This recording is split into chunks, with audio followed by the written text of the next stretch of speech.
reason you're paying too much tax than you owe, it's not about the government. It's simply because nobody told you what you're allowed to deduct.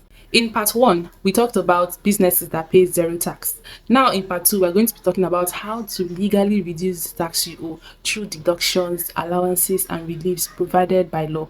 Number 1, allowable deductions. The law allows you to deduct expenses that were wholly incurred in generating your taxable income. For example, payment of salary to staff, repairs, maintenance costs, all of these things are deducted before your tax is calculated. This means that your tax income becomes lower and you pay less tax.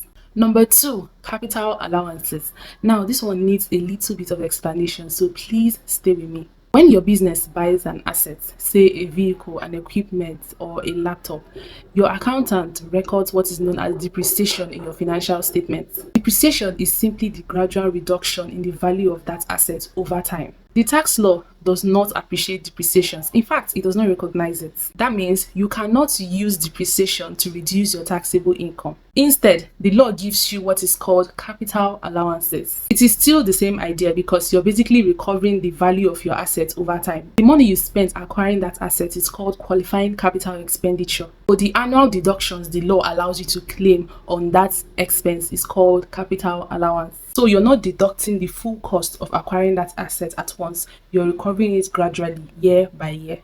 Under the law, the rates are for motor vehicles and software 25% annually. If, for example, your company buys a vehicle for 10 million naira, you can claim 25%. That is 2.5 million naira off your taxable profit every year until that asset has been fully paid up for or recovered. But there is a condition to this.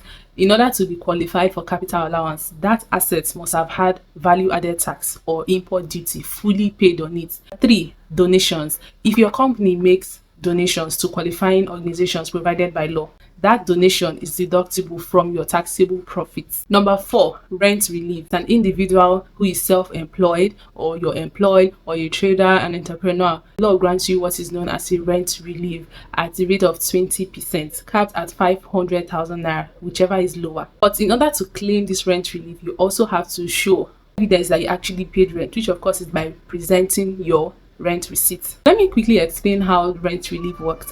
If 20% of your rent is more than 500,000 naira, you only get 500,000 naira. That is what the law says.